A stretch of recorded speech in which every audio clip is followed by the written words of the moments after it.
graduate classes, and I've used World of Warcraft in 3 graduate classes and a couple undergraduate classes. So I've taught with and in these spaces a bunch. And I'm going to say something pretty, that's a heresy, and I expect a lot of blowback. I'd love to have a discussion about this. I think they're dead.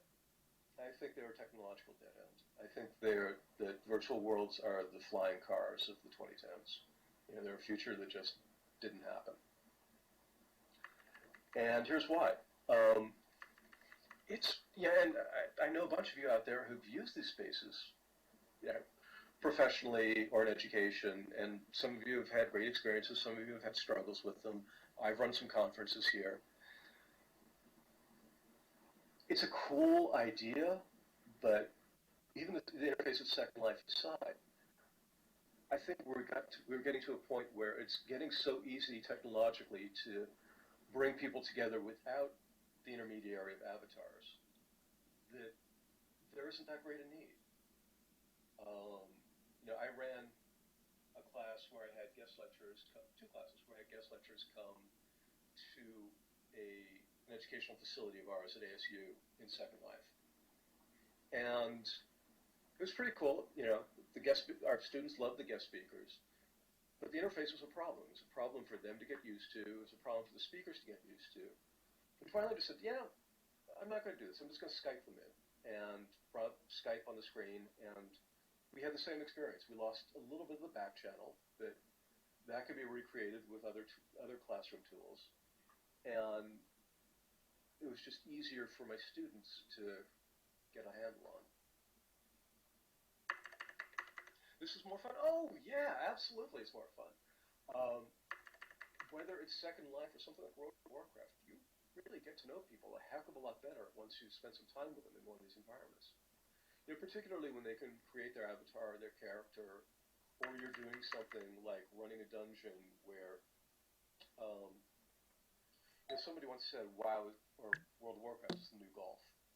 And there's a lot of truth to that, in that it's a chance to interact with people outside of a formal environment where you get to see a lot more sides of them than you would otherwise. And that's really cool. It's just that the path to getting there is really steep.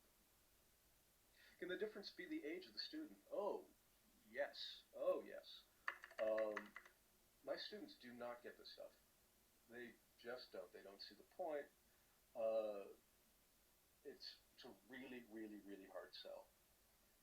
And you know, that goes back to my thinking of this, or coming to see these spaces as sort of the last dream of idealism of an older generation. In that I know probably 20 times as many people over 50 in Second Life as I do under 30. And I think that there's a generational appeal that my grad students in their 20s don't get. My undergrads who are 20, 22-ish completely don't get. And who find other ways of interacting, like Skype, like Google Chat conferences, part of their ordinary lives. So they're used to group video chat, and they think that's, you know, as normal as using the telephone is for an older generation. I find avatar-mediated spaces just strange.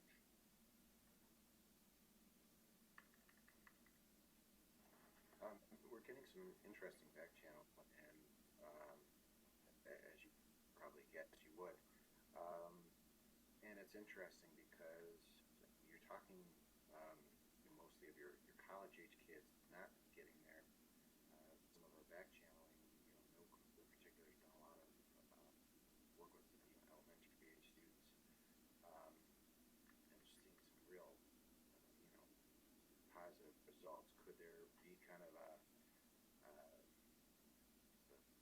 reverse, say, bell curve, in the fact that we're kind of getting a middle generation that isn't there, but yet we see kind of an older and a younger generation that is there?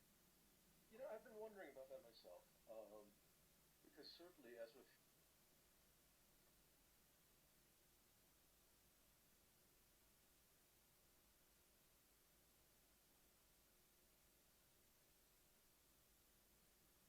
once, and now with No Clue's work in Minecraft, and a lot of other people using Minecraft in that once those students hit the university, there might be a real change. And I think that'd be pretty cool if there were, because it'll be interesting to see where these technologies are then.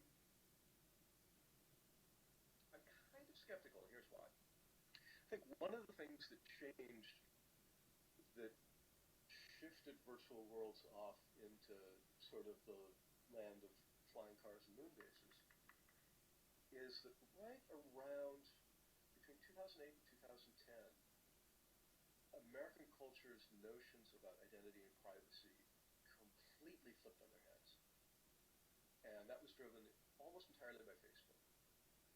And the way you saw people thinking about identity online up till about 2008 was driven by a generation of early adopters, people in a lot of cases who've been online since BBSs and MUDs and MOOs back in the 90s, who were used to deeply pseudonymous environments. You know, we all had our handles, we all had our user icons, and later our avatars, and we're used to interacting with that very hard wall of privacy between our digital personas and our physical personas. And two things happen around 2008. One, you get a lot more people using the internet every day for whom it's not some other space. It's not like, you know, going to California in 1868 or going to the moon. It's going to work.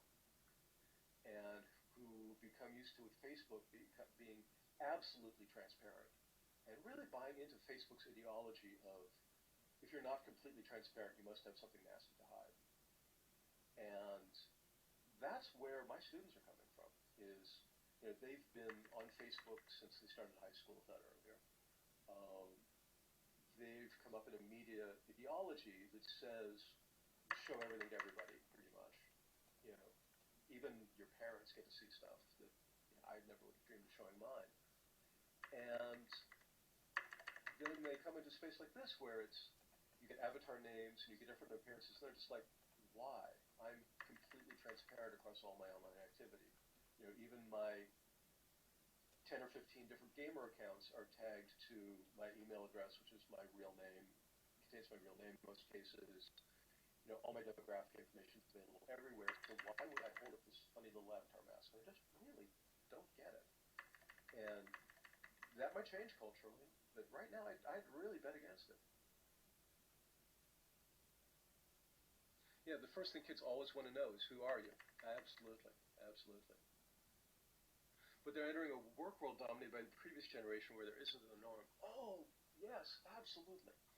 And this is something that it's going to be a huge clash of cultures for a long time. Because, you know, as you all have seen, and I've heard it from university administrators where I'm at school, is they find young people's concepts of privacy absolutely appalling and hold it against them in considering them for jobs. And that may be a while in changing, and it's going to create some very interesting tensions for the next generation or so.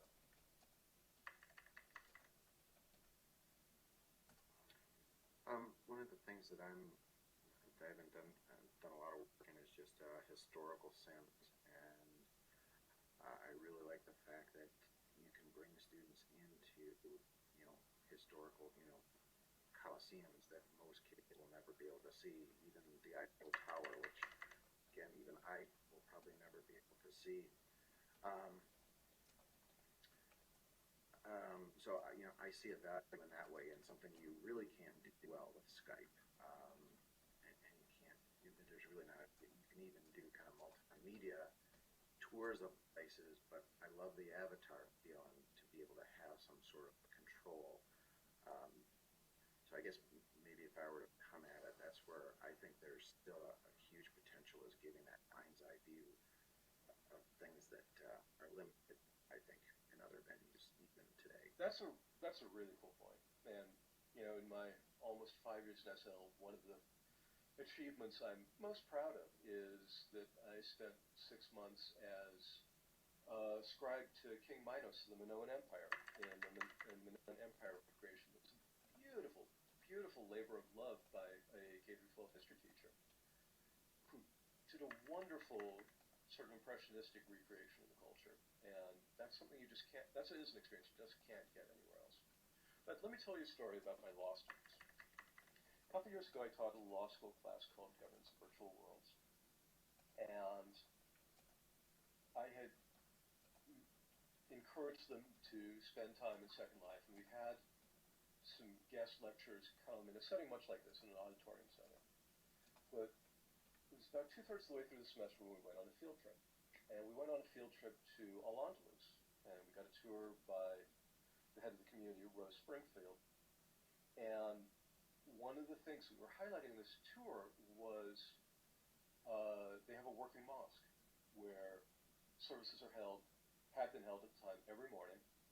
And we had explained to them that there had been a controversial issue in the community about whether avatars should take off their shoes before entering the mosque, which is a really interesting moral and technological question. And so we had prepped the law students with this, and when they got to Al-Andalus, it was their first time sort of forced to be in Second Life all together and semi-unsupervised. And they went nuts. It was like having a field trip of middle schoolers. I mean, they were jumping up and down the fountains to hear the splash. We told them it was a working mosque, a consecrated space, and they were running back and forth through it and jumping up and down and, literally acting like 10-year-olds on sugar highs. And on the one hand, it's kind of cool seeing their enthusiasm with the space. And had I known more, I would have let them get that out of their systems early. But it's another example of one of the challenges of getting people to really connect with working virtual spaces as opposed to games.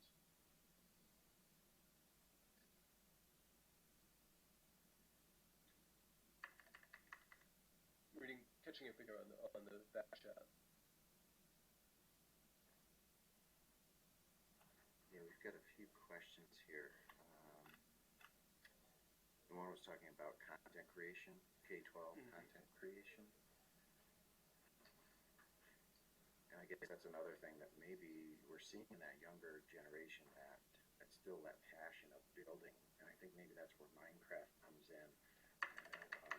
No Clue has done a lot of stuff with Minecraft, and it really seems to be taking off, especially the younger group. So you talk a little bit I about think that's a great point, and I think that's one of the really beautiful things about our age is that we have these enormously powerful tools that we can give kids practically for free.